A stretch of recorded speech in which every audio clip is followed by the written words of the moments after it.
Let's dive in. Let's go to the NFL first. Football is king, and we do have a lot of meaningful games. Some of them, as you kind of teased there, Matt, don't mean a whole lot, and we'll give you our thoughts if we still like anything or if there's a reason to bet it, maybe even going with an over there. But kicking off the week with the best game on the board, I'll just say that the Rams and the Seahawks Thursday night, both of them 11-3. Not only is this for the number one seed in the NFC West, but potentially number one seed in the conference. The Rams got the best of the Seahawks in the first matchup. It's a pick 'em here at the South Point total 44.5. I'll just tell you right now, and I know you like teasers, I'm going to look for a 1 out there so I can tease Seattle up to 7 with a partner for sure, but I also do like Seattle to win this game. Interesting. Either of you early thoughts, or you want to save those? I mean, I've got plenty of thoughts on this one, so I can give you some now, some later. We'll save some. I mean, you know I'm a trends guy, and I've got plenty of trends that lean one way. May not be the way that you like, but this game is chock full of them. And the Rams are now, I would say, like the Chiefs were over the last couple of years, where they're consistent, they're dependable. There's certain spots where you know what to expect from Sean McVay and company, just like you saw from Mahomes and Reed. One of them is playing on the road. They've been outstanding on the road as of late. One of them is playing in December. How about this? Over the last 5 seasons, they have gone 17-3 against the spread in the month of December. I believe they heat up as the season goes on. I've got plenty of other numbers, especially talking about their recent performance and how awesome they've been on the road over the last couple of years. But I'll leave you with this before we get on to the next one. The Rams as a team versus Sam Darnold personally since the start of last year. 3-0 ATS straight up. Wow. They have found a way to dominate against Sam Darnold. Some coaches and some teams just have certain players' numbers. We've seen it throughout history. Well, we'll definitely get all of your trends when we break that one down at the end of the show. Whether Ryan and I give our full thoughts, we will hear it from you. I have full thoughts. And That's all get that the matters. rest of that for sure. But Saturday, we've got a doubleheader. I'm looking forward to this as well. Packers going to Chicago. As I mentioned, Packers did win the first matchup. This game opened Green Bay 1.5. It is moving. It's 1 now at the South Point. So liking the points here with Chicago total 46.5 up to 47. I'll jump in because I know Ryan has absolutely no opinion on this game. No, totally kidding. I will say, bad weekend to be a Packers fan last weekend, good weekend to be a Bears fan last week as they moved into the 2 seed. But generally, for both of you guys, what are your thoughts on the Saturday games? I'm a big fan. I know people that are true college football purists hate it. But when we get to this time of year, something's got to fill the void. You know, these Monday, Wednesday bowl games are great. But when it comes to Saturday, I want to watch football. You know, I want to sit on the couch and watch football for 2 full days. So, I mean, I like the Saturday games. What say you guys? With where we're at in the year, we do have college football playoff games this same Saturday. So I don't know if I need the NFL games as well. But, yeah, I mean, I don't hate having NFL on both days of the weekend. Next year, they've got to move these to 1 more week ahead, right? So right after the Army-Navy, we get the 2 NFL. And oh, yeah. I don't want to overshadow the Heisman too much, but that would be a good spot, I think, instead of a random bowl game where Washington beat up on You're worried Boise. about jutting up against the Heisman? That's not like they're going to lose any viewers. Yeah. So we'll see. But I do like the Saturday games too, because most of us have multiple games going on at once. Exactly. Regardless. And we'll see how competitive these Saturday games are for college this first round. But let's keep it moving here. As I mentioned, we'll get Ryan's thoughts on that matchup because I'm sure he does have some when we break that one down in full. But what else do we have on the board on that Saturday? The Eagles commies. I call them the commies as a joke, but it's an interesting time right now in our nation's capital with Jaden Daniels shut down. I think they're going to go full tank mode. You don't. We talked about this one before the show. Marcus Mariota, I guess the question becomes is how much of a step down is he? I think the fact that he's been able to play and able to get into a rhythm over these last couple of weeks certainly helps. And I think that Jaden Daniels probably should have been shut down when he blew that elbow the first time. I get that it's the non-throwing arm, but with how A, mobile, and B, kind of fragile he is. He's not a big bruiser like a Josh Allen. He's more like an RG3 in terms of his build, which we saw how that worked out. So who knows? And then the Eagles are coming in with as much momentum as they've had all season long. They blew out the Raiders, which, say what you will, it's the Raiders, but 31 points and a shutout, both great accomplishments in any NFL game. They did it together, and I think that the Eagles have their way in this game. The Commanders 31st in the league in defensive efficiency or per EPA. They've given up the 7th most points per game, and I just don't think the offense is going to give them as much support as they need with this one. Likely, in my eyes, closing it over a touchdown. Well, 4 straight weeks that we've had at least one team shut out on the board, and the past 3 weeks, it's been good to fade the team that does the shutting out and playing the team that got shut out. I remember that. Yeah. So with the Eagles shutting out the Raiders 31-0, that game was a huge confidence boost. This game should also be a big confidence boost, especially with them going into Buffalo next week. They need it. They absolutely need it to get ready for playoff formation. But yeah, I don't know if I can actually play them minus the touchdown against this division rival here in Washington. This may be a good T spot the other way. You know, I like teasing typically dogs to that bigger line, but this may be a good T spot the other way if you can get it at over a touchdown. The other thing, and I don't know how much you want to factor this in, the game against the Raiders. I saw that it was the second fastest game since they started tracking in the history of the NFL. Yes. So it was like 2 hours, 20 minutes. Wham, bam, thank you, man. Bunch of run plays, bunch of running clock, bunch of 3-and-outs for the Raiders, and they got the hell out of there. So you wonder almost if that helps in terms of the fatigue, in terms of the wear. Maybe not quite as much because they played like a full hour less than they're used to. I think that other team is in 100% tank mode. Yeah, I think that so has too. more to do with it than anything. Hopefully I'm not chasing, and I'm going to double check because as long as Terry McLaurin's playing and his wide receivers, you saw Marcus Mariota get to him last week. And I'm saying chasing because I knew Washington was the right side last week against the Jets, and I got a little bit nervous, them coming off of the game before, but I just think 6.5 is way too many points here, and you just made me like it even more, Ryan, with the Bills next weekend. I mean, maybe looking ahead, this is a division matchup.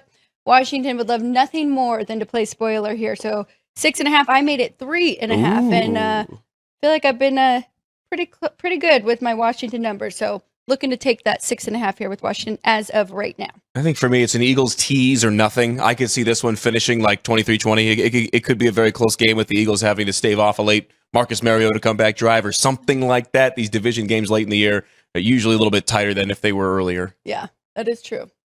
Interesting. Yeah, but the Saturday games. Let's go to some Sunday here. Yes. Let's get to the real football day. First game in rotation number order is the Buffalo Bills in Cleveland taking on the Browns. They opened a 10-point favorite. They have stayed a 10-point favorite over the last 24 hours plus, and the total opened 43.5, has gone down a 1.5 now to where we're at 42.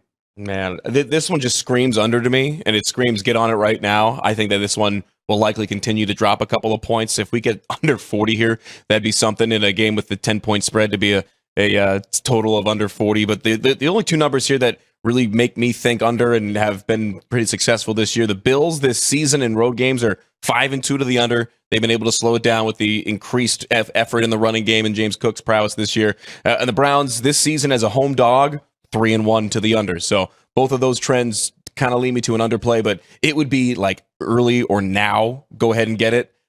This could be another one. I'm not a huge fan of teasing totals, but this may be one that I would include if it gets down to like 41. You tease it up to 47, and bake it in there with the Eagles or something like that. That would be my only play in this one, is under or potentially on a tease on the under. My lines are very tight at this time of the year. That is why Commanders jumped out to me so much. So I'm right there, 10 and 41.5, but I think you make some great points.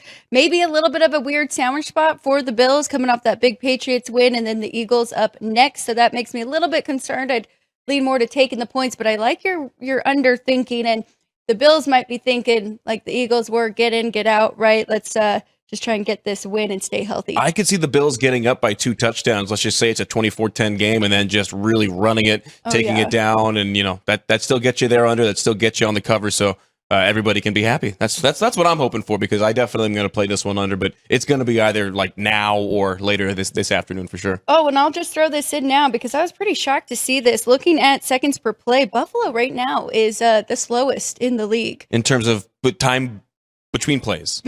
So Allen's getting to the line and reading and making checks, and yes, some could see that as the next progression of a quarterback of his ilk, and some could see that as maybe him taking a little longer to read some more challenging defenses that they're getting a lot of different looks thrown at him. I'm not sure which one it is necessarily, but those are the two things that immediately makes me think of. That's an interesting note, though. I like it too, and they are top 3 in run percentage. So definitely using James Cook and leaning that way. So you less plays, more running clock. So actually, that makes me love under here.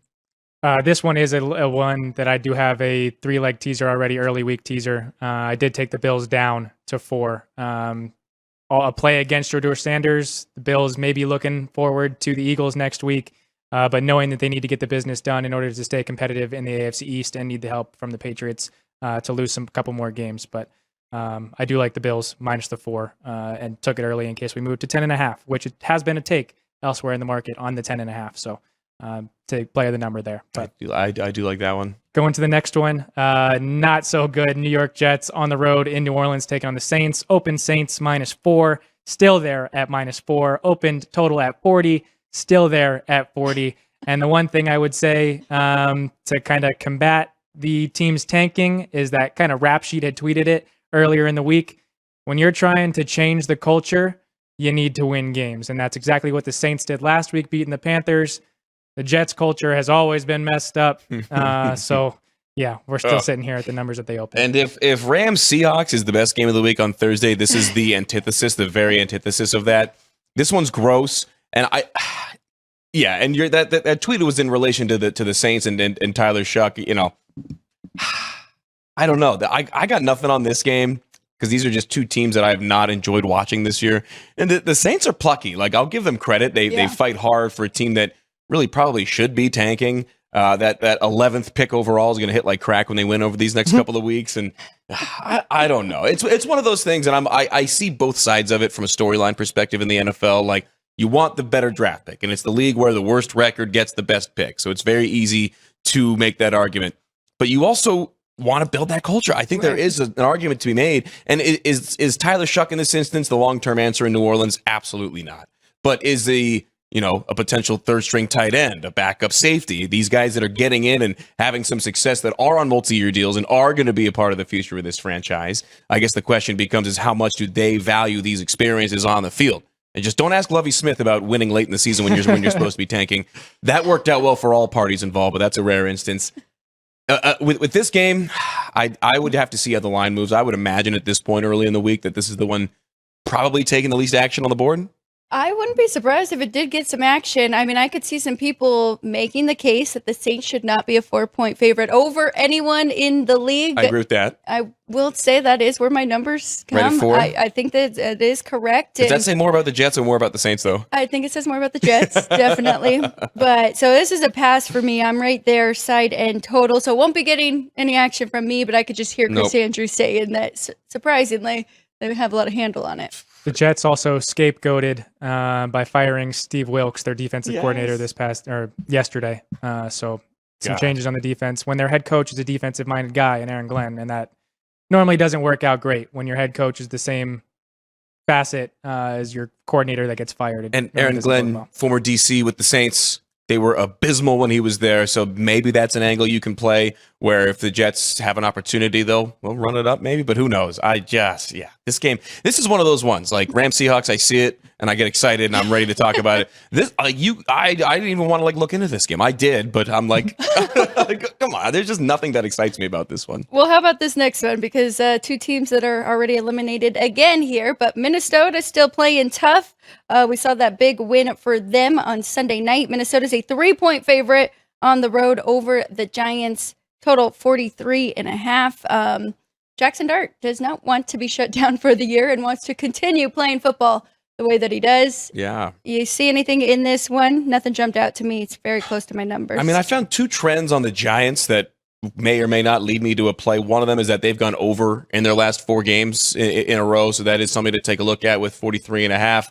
I think that these are two teams that are going to take a bunch of downfield shots. I could see this one being high scoring because neither of these defenses are anything special. But here's another one. Tell me what you make of this. The Giants this year, they've played 3 games where the spread is like this one way or another, 3 points or less. They have not covered in any of them.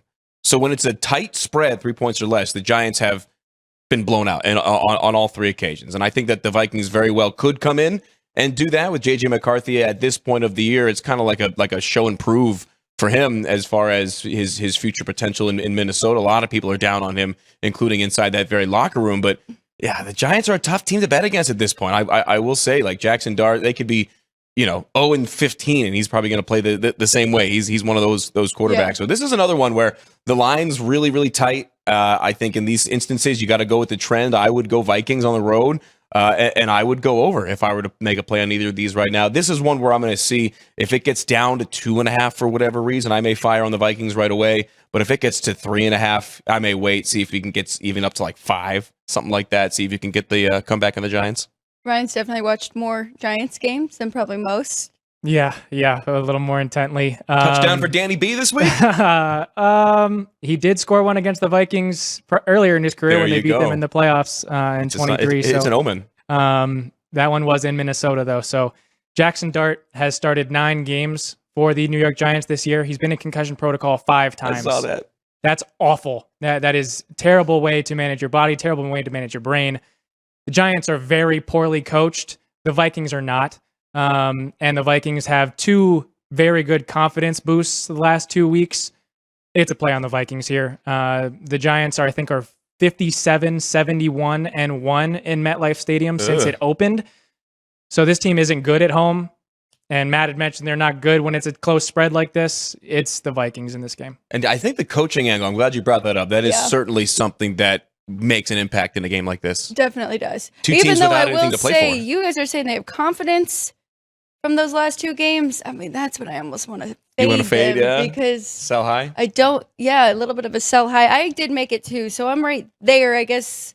And you bringing up the coaching thing, I think you got to factor that in for sure. I think you're talking about 2 very motivated quarterbacks who are both playing for pride and their own personal futures. I think you're going to get an inspired effort from both of those guys, if no one else. And we had talked about it before the show, before we took the air, about these teams that are already eliminated from the playoffs. Generally speaking, you expect the offenses to keep humming and those guys to want to, if anything, ramp up their performance, where maybe that mental clarity, that mental focus would lapse a little bit on the defensive side of things. Generally speaking, that's where we see it this time of year with these eliminated teams. So that's an angle that I'd like to play, because now that we get into this time of year, motivation really, really becomes a factor. And I think, to your point, Ryan, coaching really makes a difference when you're already eliminated from the playoffs. And yeah, it's Vikings or nothing for me. This, like I said, 2.5, if this moves, I'm firing right away. I'm going to quickly bring up this one. It is out of order for time-wise because it has been flexed to Sunday night, and we are going to break this one down in full. I know Matt is excited about it. I'm flexing. 1-1-3, 1-1-4, the Patriots and Baltimore. The Ravens open 2.5. Now they're a 3-point favorite at home, coming off of that shutout win over the Bengals. Everybody here on Sports by the Book doubted Baltimore, and they really showed up in that one. Total 48. So we'll get to that one when we really break it down, but we can continue with the Sunday schedule for now. Let's do it.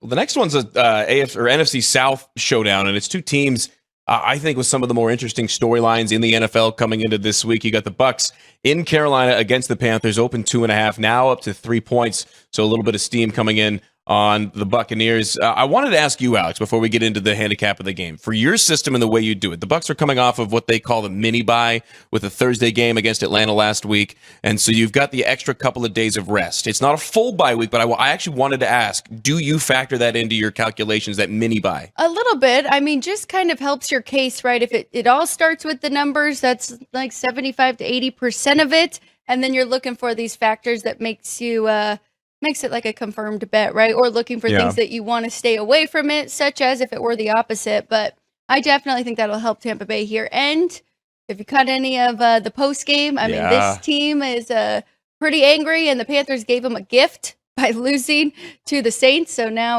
that division's crazy. It is. That division is nuts. My thing is you got 2 teams coming in, and I think the trends bode well for both of them. The Buccaneers, the fact that they lost that game against Atlanta. Third and, 28? That was what Mike Evans just kept repeating when he walked into the locker room. We had him third and blank and 28. And then Falcons scored and blah, blah, blah. The Buccaneers put up 338 yards and 28 first downs on Thursday night last week, averaged 5.5 yards per play, and were 3 for 3 on scoring touchdowns when they got into the red zone. And I think that's one of the more underheralded numbers when you're looking at teams, and with so little separating teams at this time of year, I think red zone success is going to be a major. Red zone success and turnover differential are the 2 things that, if nothing else at this point of the year, everything else being even, I'm looking at those in terms of picking a winner in these games. The question is, though, for the Panthers, they've been terrible on the road. They've been a lot better at home. How about this? Coming back home this weekend, their average points per game is 6 points higher at home than on the road. And in the NFL, that's a big difference. Wow. So it's kind of strength on strength. Buccaneers coming hot with a lot of motivation. I think that's an understatement. A ton of motivation. Yes. And the Panthers playing at home where they've been a lot more successful all year. I don't think that this one gets over 2.5 or under 3.5. Like, I could see this one staying right where it's at. I think that this is one of the ones where the book has it right. I think the total may be a little high, but I think a lot of that depends on the health of these two rosters as well. I definitely think we're going to be able to see a ton of offense from the Buccaneers in this one. These two teams see each other 2 times over the final 3 weeks of the year. We're thinking that week 18 is going to be what decides the division. Mm-hmm. I think the Buccaneers are going to be able to win both. And then for anybody curious about the all-time numbers, Carolina does lead 25-24 all-time, but the Bucs have won 5 straight, 9 of the last 10, 11 of the last 13 going back to 2018. And I think they're going to keep it rolling, being able to own the Panthers here in the last 7 years. My question would be, in those wins, are they by a big margin? Because I would like Tampa Bay to win this game, but the Panthers to cover, and especially that you said that, because my home field for the Panthers right now is 1.5. That makes me want to bump that up a little bit to at least 2.5, maybe 3, because I'm right there at 3. So probably looking for a 3.5 or maybe teasing this one up, because I can see it being close and interesting at the end, but I do think Tampa Bay will get the win. Absolutely. I agree. I think as they get healthier, they'll get better. I think Baker Mayfield may be, of all the quarterbacks in the NFL, the one that you can bet on based on storylines. Like this one, like even back to his college days, he was the, tell him you can't do it, he'll do it in spades and then tell you about it afterwards. And I think that this is the kind of game where I think that if you're Tampa, you may feel a bit disrespected. Not that they haven't earned this game. Like, I think they should be right about 3-point favorites. I think they probably feel they should be favored a lot more heavily. Well, and definitely helps make Baker Mayfield when he's got Mike Evans. And we saw the difference last week. It was just the defense and up 14 points and then to lose that game. And Todd Bowles had a lot to say about it at the end. Only 3 of the last 10 have been one-score games. The Bucs did win the most recent matchup, December 29th of last year, by 34 points. Oh my goodness. They faced 3 times in the calendar year of 24. They won by 34, won by 3 in overtime, and then had a 9-0 shutout win in Carolina to start 2024. I guess based off that, like if you were to tell me just take the teams out, hey, one team's going to win by 12 points.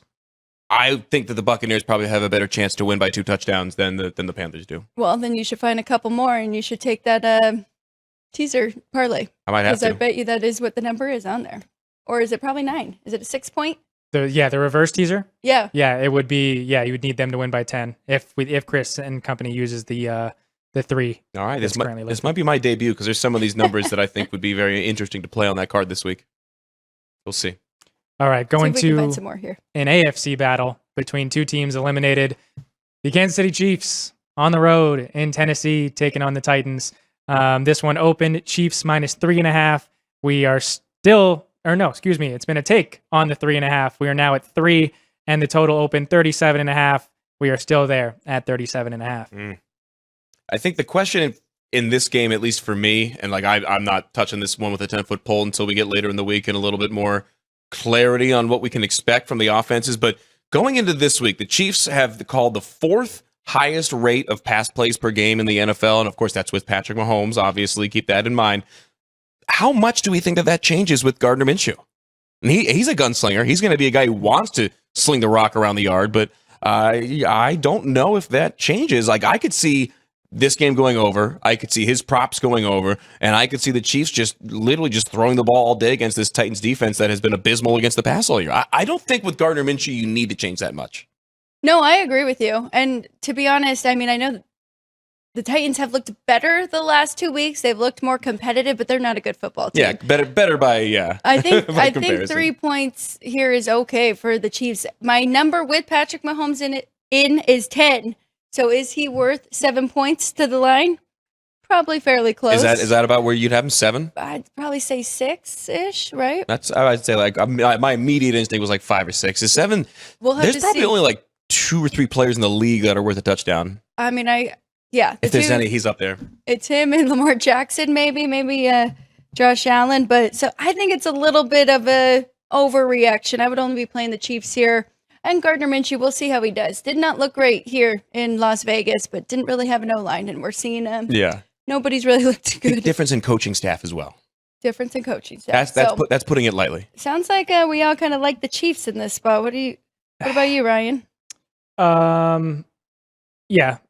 I mean, this one's a stay away. No Patrick Mahomes. Gardner Minshew hasn't really been a starter, hasn't been a capable starter, even here in Las Vegas. So I won't be betting on this game. I do want to bring up one more point that I forgot because I was going through when I finished my power ratings for last week. I wanted to see where my power scores were for the year.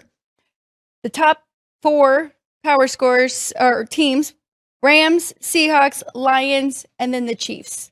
So the Chiefs, I know everybody's saying how bad they looked and, you know, what a bad year it was. They weren't as bad as perceived. They're just consistent. It just the regression from they were so lucky the past few years, but they still were performing and right there to where they were. But the big thing for the Chiefs as of the last couple of years was their record in 1-score games. Exactly. And a lot of that's coaching. A lot of that is Mahomes and the magic that he gets going at the end of the game. Yes. They've had the exact opposite luck this year. They've had really bad luck in the 1-score game. So, yeah, it was a matter of time before they fell back to earth. And I don't know if you guys saw this number. I know it got shared around when they got eliminated before Mahomes eliminated his ACL. This is going to be the first year with the first playoffs without Tom Brady, Peyton Manning, or Patrick Mahomes since 1998. One of those 3 has been in the playoffs every year since 1998. My brother Drew was born in 1999. So literally his entire life, the NFL playoffs have had either Manning, Brady, or Mahomes. And I'm not going to call you out, Ryan. Yeah, also my entire life. Oh, I forget how old I am. Yeah, you're more calling us out. Yeah, you know, once you hit your mid-30s, it's game over, man. All right, let's keep it rolling here because we do want to go and really do a deep dive into those big games. Next one I'm very intrigued with, the Chargers in Dallas. The Chargers catching points here. And I know the Dallas Cowboys are very desperate, but this number just feels a little off to me, especially I know that the Chargers have the Texans up next, so I think people are thinking this is like a flat spot. They just knocked the Chiefs out, right? Didn't have the Houston Texans, but the Chargers they haven't solidified their playoff spot yet. They have a lot to play for. So I don't understand this number. It'll be Chargers for me. Be careful. It might be a trendy dog, as Chris Andrews always says. But as of right now, that's making my card. The Cowboys taking action. This one opened at 1.5 and is up to 2. The 2 things for me, I don't know if you can set a total high enough in this game. I think this is going to be a high-scoring, high-flying game. Cowboys passing the ball, the 8th highest rate in the NFL this year. 61% of their plays have been passing, so a lot of Dak Prescott. And believe it or not, the Chargers have called the 5th most pass plays in the NFL this year. So these are 2 teams that love to air it out. It's going to be indoors at Jerry World. Both of these teams still trying to solidify who they are in their playoff spots, and both of them still with plenty to play for. So I think that we go into the 50s in this one with relative ease. If I'm going to tease a total, like I mentioned with that one earlier, I think this is one that I take the other way. Tease it down to like a 43.5 and just hope that they put up 50 between them. This was the second leg of my teaser. Love it. I took the Chargers plus the 8. Yes. Do think they'll be able to keep this 1-score game. Do think they'll be able to win this one outright, actually. Funny note about this one, we talked about the Cowboys beating the previous Super Bowl teams in back-to-back weeks. The Chargers just did so. And so with their confidence and them recognizing that the remainder of their schedule will be playoff atmospheres, playoff games in Dallas against Houston and then in Denver, I like the Chargers here. I think their defense is going to be able to shut down the Cowboys offense. I don't know if I like the over as much, just because I do respect the Chargers defense and what they're able to do. And we kind of seen the Cowboys struggle a little bit last week with a capable defense. And I mean, yeah, like we said, still plenty to play for. I believe this one does eliminate Dallas if they lose, correct? Yes. I think they can be eliminated before this game, if I'm not wrong. That week one tie, baby. The Eagles. If the Eagles win on Saturday, the Cowboys are eliminated. That tie coming back to haunt it. No more ties. We need to eliminate the tie. That's if I'm commissioner for a day. Maybe not the first thing I do, but it's up there. I don't know. I like that 10-minute overtime thing. Yeah, so but if then it ends, then it ends. No, yeah, then you go 2-point conversions. But then again, I'm a college junkie, so. Yeah. That's what I like. I just don't. I'm an American. I don't like ties. I'm only kind of kidding. Yeah, I think that one's high flying. You know what? I actually do think that this next one may be the highest scoring game of the week. Oh, I thought you were going to go high flying. No, I could have made an ornithological pun there, but the bird is the word as Atlanta travels to Phoenix. How about that? Falcons against the Cardinals, and total at 46, all the way up to 47.5 now. So this one flying up already a 1.5 higher than the opening total. Atlanta is laying 2.5. They're on the road, and this is another one. Over for me. If nothing else, this is going to be on my card. Cardinals in their last 10 games, 8-2 to the over. Falcons have gone over 6 of their last 7. And what's more, Atlanta has given up 40 or more points in 4 of their last 6 games. It's a lot to give up 30 in the NFL. To give up 40 is a ton. To do it 4 times in 6 weeks. Give me this one in a high flying total. The big thing is, can Kirk Cousins do what he did against Tampa Bay 2 weeks in a row here? I think if there is a defense that he can exploit, especially with the injuries, now I really saw it come to fruition. I mean, they made the Houston Texans look like one of the best offenses in the league last week, so I do not hate that over at all. Jacoby Brissett still playing hard. Him and Trey McBride, they might be 2 of the only guys out there. Matt, you might want to look at some of those props, but I do think you could get some points here. I am right there.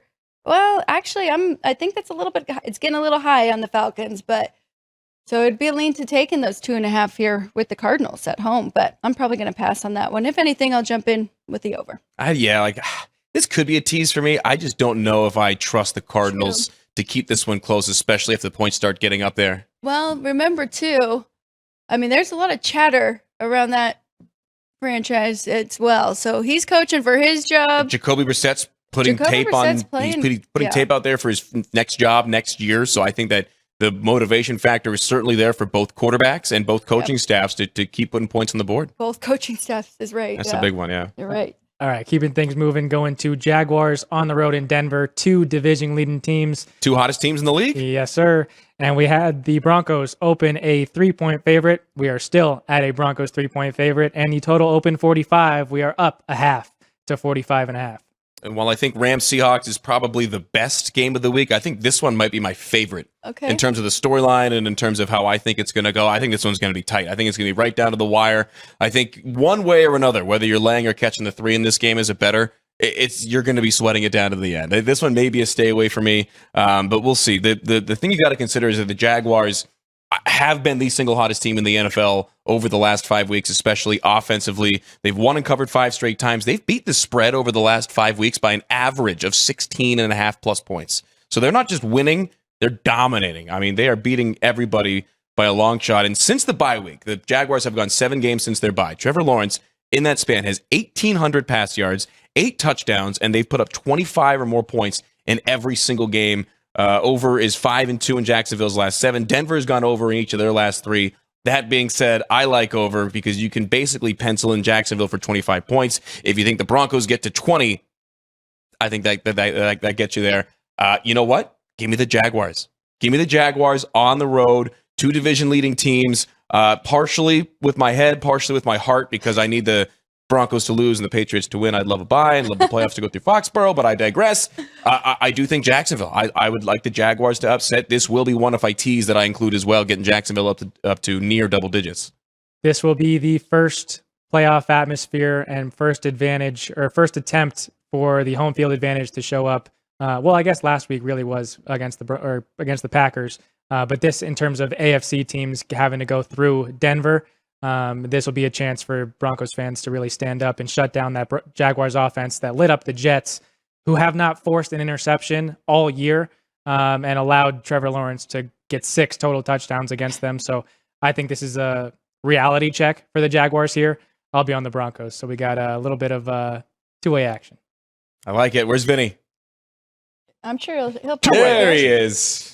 There's the handsome devil. As of right now, I'm leaning towards Ryan's side, Matt, because the Broncos are one of the top defenses in the league. It's them, it's Houston, and then probably the Rams and Seahawks, right? So if you compare, I mean, the Jags did do pretty good against them. They beat the Texans the first time, but it was a low-scoring game, 17-10. The next time they saw the Texans, they lost 36-29. There's your high-scoring game there, which I wouldn't be shocked because we just saw Green Bay and Denver be a pretty high-scoring game, which you were expecting that to be a defensive battle, but I'm leaning to the Broncos here. And we also, the Rams shut them down pretty good, 35-7. Seahawks, they lost 20-12. So they take advantage. They do well against the teams they're supposed to beat. The Jaguars do, and then kind of struggle against these better defenses. But with that being said, I mean, they are well coached right now. We'll see if this defense can handle this. It's a very unusual, but I do good think offense with the Jags and Trevor Lawrence right now. I do think, to Ryan's point, this is kind of a show and prove game for the Jaguars. This is that reality check, and I think that the offense is going to be able to go. It's probably going to be cold. It's probably going to be windy there at the high altitude in Denver, but it's hot versus flaming hot when you got these two in the matchup. And Trevor Lawrence, all of a sudden, like I was having this conversation with a buddy yesterday. If you're an NFL franchise without a quarterback, what team says no to Trevor Lawrence right now? And I've been as anti-Trevor Lawrence as it gets, like not a hater per se, but I've been down on him even back to his time at Clemson, just in general, because I don't like Clemson. But like, if you're an NFL team, there's probably two quarterbacks, right, 2 or 3 that you take over him right now, but there's very few teams that would turn down Trevor Lawrence's services right now. That's not something that could have been said this time last year. No, absolutely not. I mean, I just don't think him and Doug Peterson really were working out together, but I think him and Liam Cohen are doing great. Yeah. And he has looked a lot better. And leading this team right now, 10 wins for the Jacksonville Jaguars. So we will see. Keeping it moving here. Here's one of my teaser legs, because I think this might be a little bit of a reality check for the Pittsburgh Steelers. Feeling fat and happy after beating the Miami Dolphins. Now they have to go into Detroit, catching 7, total 51.5. Now that has moved up. It did open Lions 6.5. So the bettors do like the favorite at home. Total has bumped up from 49.5 to 51.5. I'm going to tease the Lions down.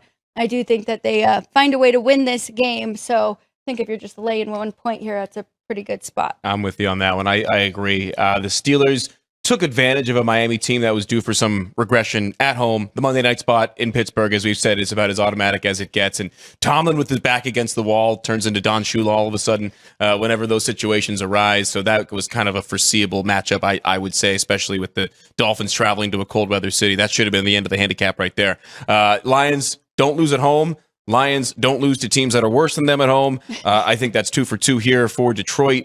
I think Rodgers is doing about what the Steelers expected. And he's not going above and beyond. Of course, that hand injury certainly kind of hampered some of the progress. But the Lions have a lot to play for, and I think it's a scary spot if you're going up against them. I'm with you. This is going to be a teaser leg for me. Get the Lions down to a point here. The Lions also do not lose coming off of a loss. Yep. So you have that added in. So 3 Kneecaps. for 3. Kneecaps. We're biting kneecaps. The Sports by the Book stamp of approval. Love it.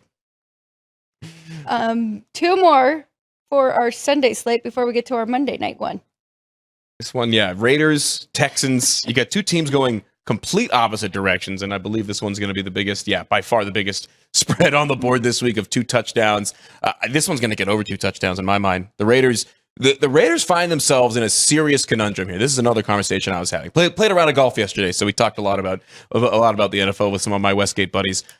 What do the Raiders do here? Because you have 2 options. You either eat the money on the multi-year deal for Pete Carroll after the season, fire him and start anew, or you fire everybody but him and have him kind of start to rebuild it again. What is the decision here for the Raiders in the offseason? Because something drastic has to happen. Oh. And in the back says fire everybody. I will say one number I saw. They're paying way too many coaches right now. Let's keep Pete Carroll for 1 more year. I think you have to. And see, and let's give him a real quarterback. Sorry, take Gino. it all the way. Are you sure it's a real quarterback, or is it just first 3 picks, move up, do whatever you have to, get some O-linemen? I think that's the real issue, of course. And we'll see. I did see a note. Hey, they don't need help at D end. I saw a note that there have been now 7 times this year where a defensive lineman has played every snap of a game on defense. It's been Max Crosby 7 times. I mean, he is a one-man workhorse, like trying to will this team to a win himself. He can't score the points, so they need help on the other side of the ball. Well, I mean, they're set up. They've got 2 really good tight ends. They've got a great running back. They're set in certain areas. Yeah. It's just the areas where they're not set are glaring discrepancies. Yes, very much so. This one, no tease for me. No play on the total. Texans are the best defense in the league against the single worst offense. I got nothing on this one. I mean, if we do see, we're starting to see 14.5. Oh, wow. boy. Yep.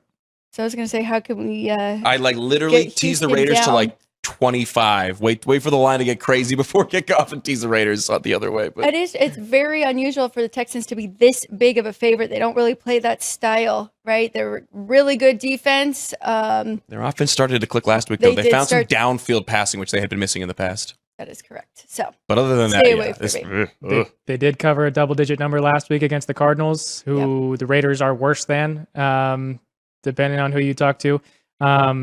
This is the third leg of my teaser, the early number teasers, teasing the Texans down to 8, making it winning by a 2-score game. So I got the Bills teased down to 4, the Texans teased down to 8, and the Chargers teased up to 8 as my 3-leg early number teaser. Yeah, I'm going to follow you on a couple of those. Yeah, we got a few good options, I think, for this week. Last one on the Sunday slate here in the 10 a.m. morning window. Cincinnati -1.5. Wow, favorite flip here. So, or maybe it was a look ahead, Ryan, with the Dolphins being the favorite, and now it has flipped to the Bengals. Total 50.5.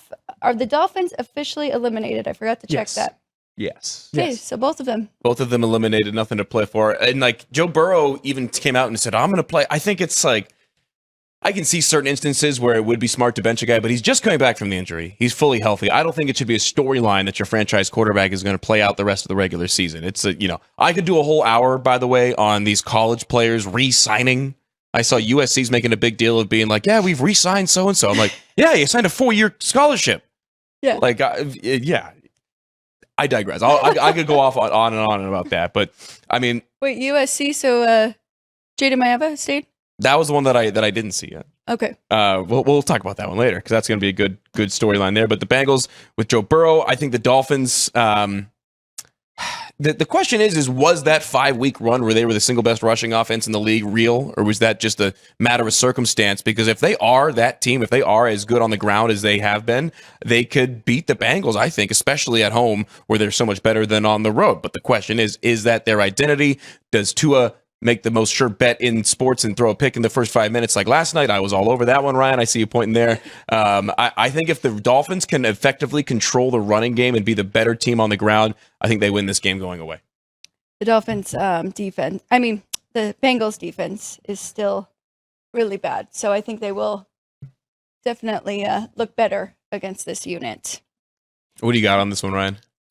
I would be a play on the Bengals. I had confidence in the Dolphins last night, but watching them get dominated on the line of scrimmage by the Steelers, and the way that the Bengals controlled the time of possession, outgained the Ravens this last week, 4 turnovers from Joe Burrow, getting shut out. It's a bounce back, getting the culture back going for the Bengals here. I like that. I like that idea. I mean, it's so tough. And there's certain teams like you can play these angles at the end of the year with the teams that are motivated. There's certain teams like the Steelers where they're going to play until the very end because they're always right on that line. And then there's certain teams where they phone it in because they're tanking. You've got to find that balance here. This is a really, really tough part of the schedule to handicap really for about half the league at this point. Oh, it definitely is. And kind of like the bowl games that we will get to too. Oh, yeah. It's a lot about motivation and trying to handicap that as well. So let's dive into our deep dives for the games that we want to talk about. We'll start backwards. We're going to start with our Monday night game right here with the Niners and the Indianapolis Colts. So the Colts, it'll be Phillip Rivers' second start here. 49ers playing a whole lot better. Brock Purdy playing really good. They have 10 wins on the season. It'll be tough, but they could win the division. 6-point favorite, total 46.5. Anything jump out to you immediately when you saw this side or total? I mean, I think the number's just about right. I don't know necessarily how to value Phillip Rivers when it comes to the spread. I think that's kind of what you have to ask yourself as someone who makes numbers, and the books kind of have to ask themselves. It's like, can the human brain alone will itself to an NFL win? Because he's got no body, he's got no legs, no arm, but He is the old school quarterback that we're starting to see go away, where a lot of the newer school quarterbacks, so to speak, are relying a lot on athleticism and early jumps and the running games and the RPO to give them advantages, whereas the guys like Rivers, the guys like both Mannings, the guys like Brady, they know exactly where and when the ball is supposed to be in certain windows, and if it's not there, you go to your next 1, 2, 3 options down. And like I said, it's like the human brain literally willing itself through an NFL game at 44. I mean, I saw someone describe his arm as tenderloin. I think that's an insult to tenderloin because that's one of my favorite cuts of meat. But I think that Phillip Rivers also is not getting enough credit for running the offense that Shane Steichen runs at a practice at a high school level every single day and throws in the offense. I think that that's the undervalued part of all this. That being said, I think you got a coaching advantage. Not much of one, but I think there is a coaching advantage with Shanahan over Steichen. I think the motivation factor is there for the 49ers. I think with a week of tape and a week of preparation on Phillip Rivers, they're going to be able to create havoc. And I wouldn't be surprised if they blitz all day long against the 44-year-old. Ooh, this is such a tough one to handicap because, I mean, I think 6 is too high for this 49ers team on the road right now with their current state. And I think it's under or nothing for me. That's was going to say the thing that impressed me the most about the Colts this past weekend was what they did to the Seahawks. They did not give up a touchdown, right? 6 field goals to a really good offense. So I think that their defense is really going to stand up and pin their ears back in this one. So I don't hate that under at all. I'd lean to taking the points. Ryan, what say you in this matchup? Well, this could be, with some help, the 49ers' final road game of the year, included the postseason, if they do get the help that they would need in order to get the 1 seed, and they could end up playing the Super Bowl in their home stadium. So an added factor for the Niners there. But I think the Phillip Rivers point is the most important factor in this game. Matt, you had mentioned that he runs this offense in high school. We watched them be able to score the only touchdown of the game last week against a better Seahawks defense. And you give him an extra week to get his timing back, get his rhythm back, understand the flow of NFL football again when he had taken 5 years off.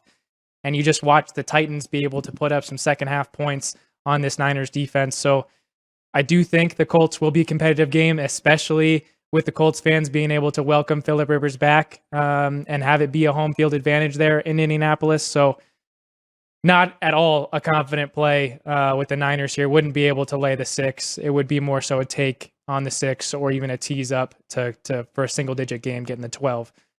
So, yeah, definitely think the Colts are live here. I also think that under is very much in play here. I don't think there's going to be a lot of points scored in this game at all. I could very much see it finishing like 17-10, 20-13, something like that. I don't think there's going to be a lot of points. And kind of with what you had just said, Ryan, a Colts tease, I don't know if they get blown out at home, especially with the fanfare. There's going to be a lot of folks there for Phillip Rivers. Kind of almost makes you forget that he was a Charger for the vast majority of his career with the reception that he gets in Indy. I think Colts 12 is going to have to go on a teaser for me. I'll just say one thing about the under because this Niners defense has their injuries still, and they're still trying to work through that. Robert Saleh doing his best, but coming off a bye week, you give up 24 points to the Tennessee Titans.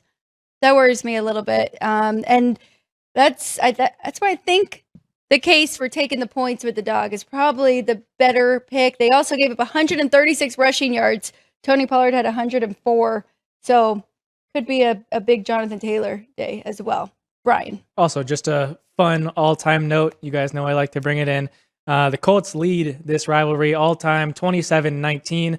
They were in the same division back in the 60s, so they did play twice a year back then. They have only played once every 4 years for the last 40. So going back to 2005, the Colts have won every single matchup. No way. 5 straight for the Indianapolis Colts against the San Francisco 49ers. That's interesting. And you mentioned Jonathan Taylor. Fantasy playoffs, either last week or this week, starting for just about everybody. I got 2 leagues, both my playoffs starting this week. I have 2 players that I have on my 2 teams. Drake May, Jonathan Taylor. So I need big games for both of those guys this weekend. Well, that is a perfect tease because we are going to go to the New England Patriots game up next so we can get to our final 2. So let's go to the Patriots on the road in Baltimore, catching 3 points. Remember, the Ravens open 2.5, so we are seeing some movement in that direction for the favorite, who is 7-7, trying to catch up to the Steelers right now. They need a little bit of help. Total 48, but the Pats, with a loss to the Bills, they're still trying to play for that overall number 1 seed in the AFC. Matt, we know you are a Patriots fan. Unbiased, you like the 3 points here with New England? I do, mostly because I'm going to go against the Ravens defensively.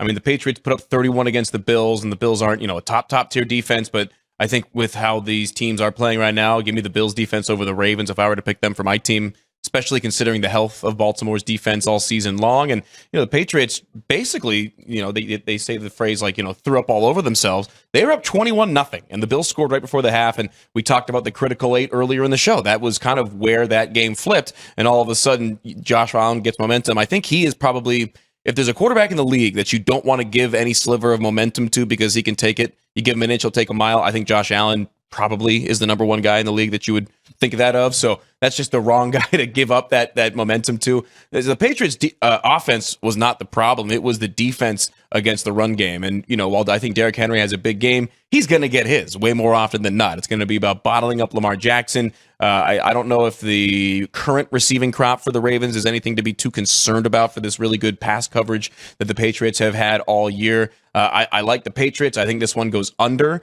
And this is a big bounce back spot because the Patriots do have that 1-game lead over the Bills for the AFC East. And I think with the matchups against the Jets and the Dolphins coming up in the last 2 weeks, this is really the biggest, most volatile test the rest of the way for New England. And they know that. They're going to be ready to go, I think.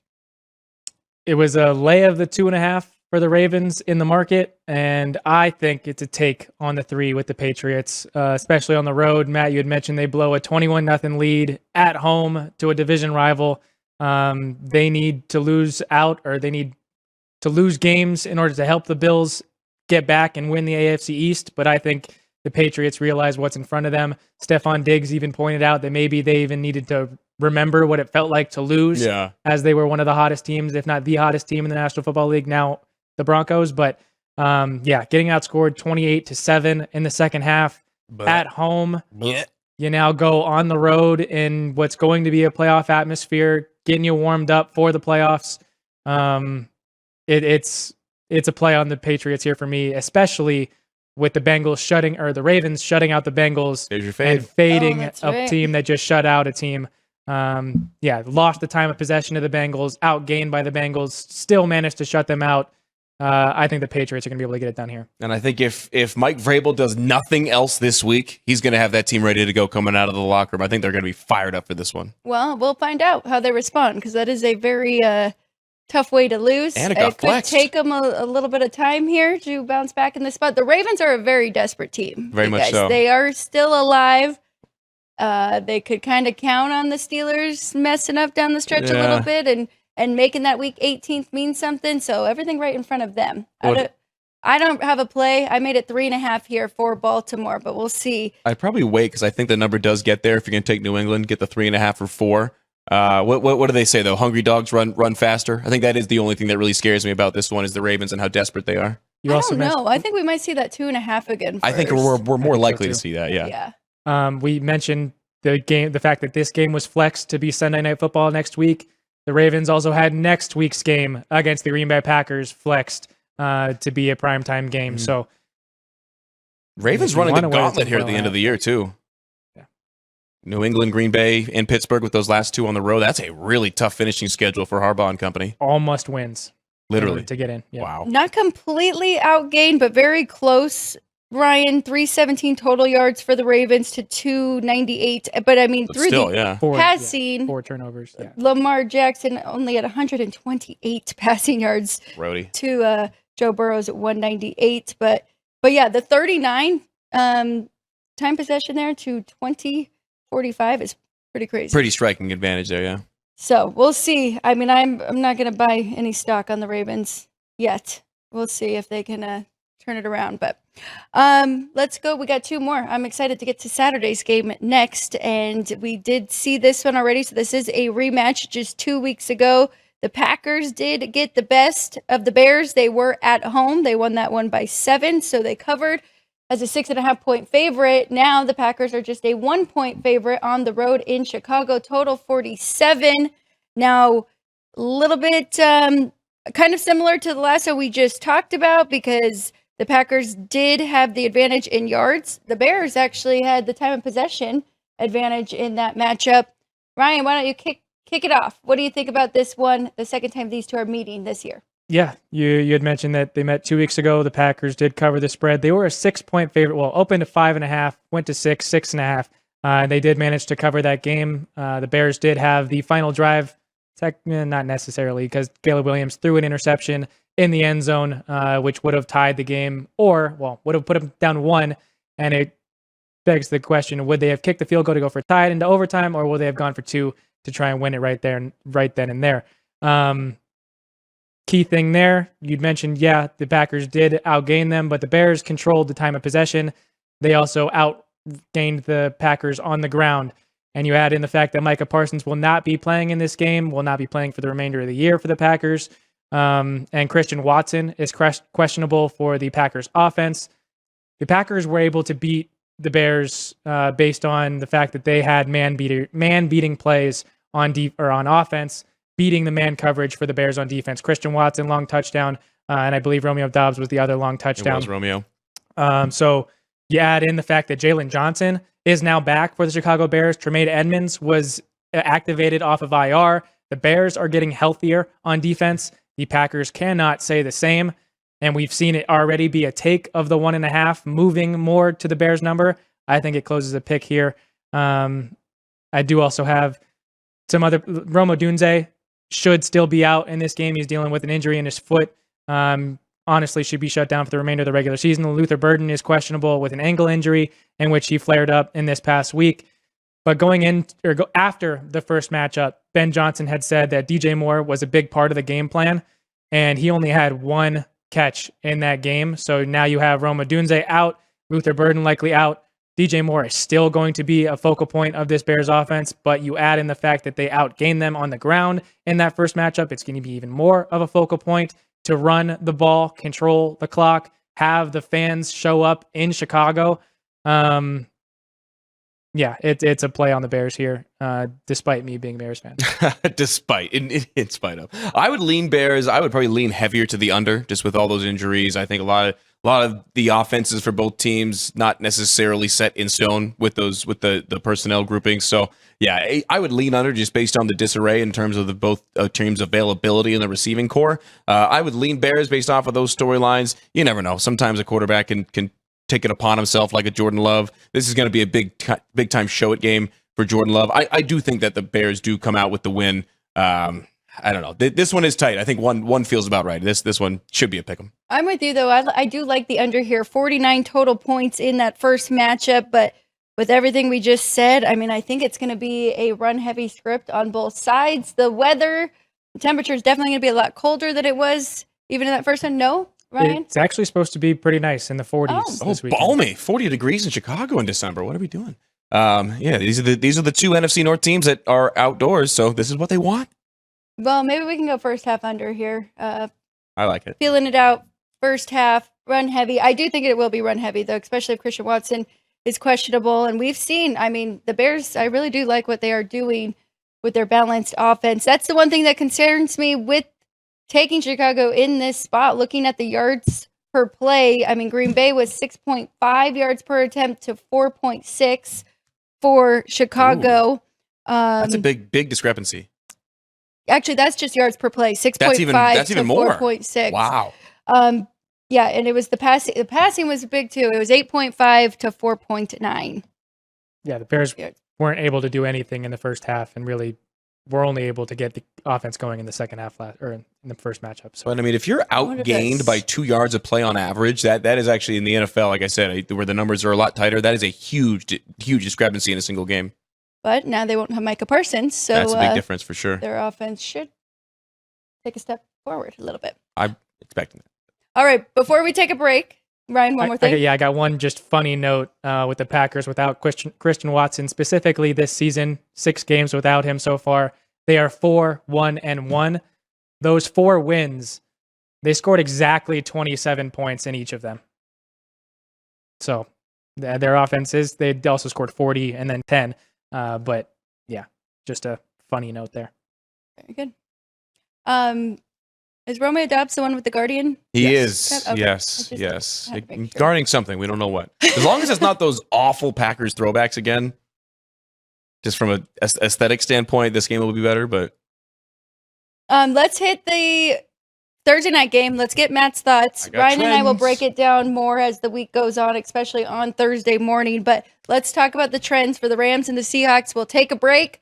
We'll come back with all of our best bets for the night. We'll just kind of throw our hockey on our board and give them out before we get everybody out of here. We will also go over our poll and our trivia because I like it. Turn around Tuesday is our poll question. So hopefully everybody jumped in and voted on that. all right, you want me to hit just a couple of quick trends? Here we go. Rams and Seahawks this Thursday. Thursday night game, rapid fire, 17-3. The Rams are 17-3 ATS in December over the last 5 seasons. I think that's a huge number. You can count on Sean McVay getting his team hot as he goes into the playoffs. In the 2 December games this year, they have won and covered both, putting up 86 combined points against the Cardinals and the Lions. Neither team anything to write home against defensively, but they put up 500 yards in both games. And I think that consistency over this month, they put up 1,000 yards of offense already in 2 games this month. The Rams, as I mentioned, are 3-0 against Sam Darnold personally over the last season and a half. And how about this? Rams on the road over their last 13, Alex, 11-2 ATS. They've covered 11 of their last 14 in Seattle. So not only do they win on the road, they dominate at Lumen Field. They have also gone 17-5 ATS in their last 22 on the road in general. Give me the Rams. Give me them early in the week because I think that this one is going to toggle back and forth. I think we're going to see both teams favored one way or another by the time this one kicks off Thursday. I do too. So if you are looking for one or the other and you do want it to be a teaser leg, I think you can just shop around and you can find that +1 and tease it up to 7 there. I will just mention, and we'll talk about it more, but in that first game, the Rams won 21-19. Seahawks had 4 turnovers to the Rams 1. Mm-hmm. So -3 in the turnover margin and only lost by 2. Outgained LA 414-249. So we will see. Seahawks also had to settle for 4 field goals in that game. See, and that concerns me because we just saw it again this past Sunday. I guess the question in this one becomes is who do you value in terms of the coaching staffs more to make adjustments? Give me McVay second time around against this Seattle team that he'll have the coaching advantage against, I think, at just about every position. We'll see. It's tough. It's kind of a square play to say, yeah, the road team's going to just dominate like I think they will, but it's the Rams, it's Matt Stafford. He's playing for MVP as well. I think that's maybe not, if you asked him, maybe not something he would admit, but that's in the back of his mind. I don't think it's square. I think majority of people right now are on the same page that the Rams are the best team in the league right now. So if you're going to back them here in week 16, you can't not fault you. I might wait and see if they get up to like a point dog or something like that. Who knows?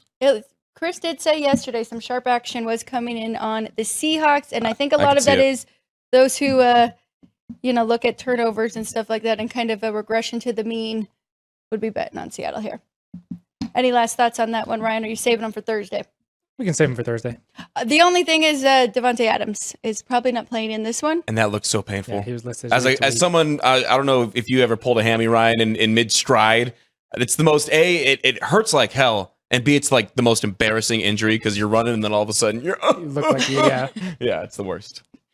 So that could impact a little bit, but Puka Nacua has been awesome, and we'll have to double-check that he is fully 100%, but he looked like it after the game. So, hi everyone, I'm Alex White. Thanks for watching this clip of Sports by the Book. Please like the video, leave a comment, and subscribe.